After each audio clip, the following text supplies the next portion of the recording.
At dito niyaya ko ng kapatid ko na maglakad-lakad sa labas kasi naboboring na nga kami dun sa pinag-check-in namin. At ngayon ay pupunta na kami ng Kulon. Pagdating namin dito sa Kulon guys, dumaan muna kami sa iRepair Cebu para may paayos kaming gadget at talagang kailangan naming mapaayos yun. Tapos namin magpaayos ng gadget guys, rumekta na kami dito sa night market dito sa Kulon. Talagang mapapawaw ka sa sobrang dami ng mga pagkain. Dito niyaya ko ng kapatid ko na pumunta kami ng metro kasi matagal na siyang hindi nakapasok doon at naabutan namin na may nagsasayaw na pala doon sa loob. Talagang nakakatuwa naman talaga tignan.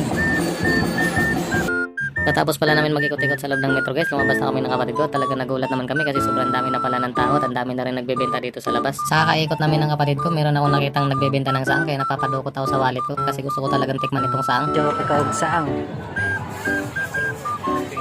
So kung kano siya. At heto na nga, kumuha na ako dito ng 4 na stick na saang kasi takam na ako sa saang na to. Pagkatapos inalok ko pa yung kapatid ko. Pagkatapos isasawsaw ko ito sa suka na puno ng sibuyas. Talagang napakasarap naman talaga ng saang na to. Tapos napakamura pa ng saang na to guys, 5 piso lang ang isa nito.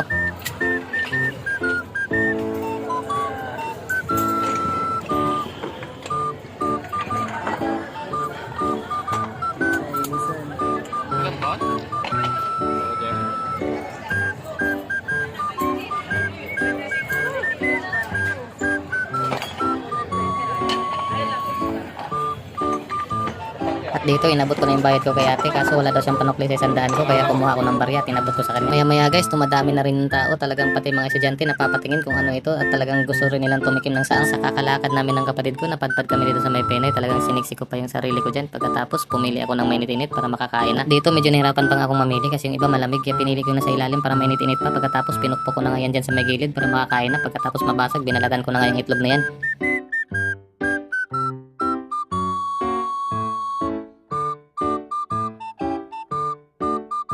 Dito medyo nahirapan akong balatan ng itlog na yan kasi sumasama nga yung puti doon sa balat. Pagkatapos binuhusan ko ng manghang na suka. Pagkatapos isinubo. Talagang mapapawaw ka na lang talaga sa sarap ng itlog at ang sarap din ng suka nila. Matamis-tamis pa. Pagkatapos ko palang ubusin itong isa, dumagdag na naman ako ng isa dyan at pinili ko ulit yung nasa ilalim. Pagkatapos pinukpo ko nga dyan sa may gilid para mabasag ulit siya. Pagkatapos binalatan ko na nga. Medyo nahihirapan talaga akong balatan tong penoy na to guys kasi dumidikit talaga siya.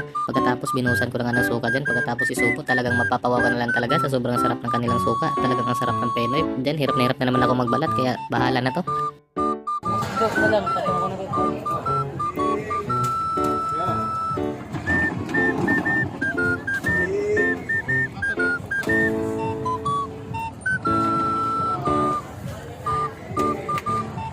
At dito sinabihan nga pala ako ng kapatid ko na bibili daw siya ng 2 penoy kaya nagpabalot na ako ng 2 penoy dyan. Pagkatapos drumekta na kami dito sa kabila at talagang napakasarap naman ng tapioca pero hindi kami bumili dyan. Dito naman sa tapat ng tapioca guys, meron kami nakita nagbebenta ng lechon at talagang napakasarap at napakabango ng lechon. Tapos meron din silang mixed seafoods dyan. Talagang napapawaw ka na lang talaga kapag mapupunta ka rito at napakarami pa nilang pagkain.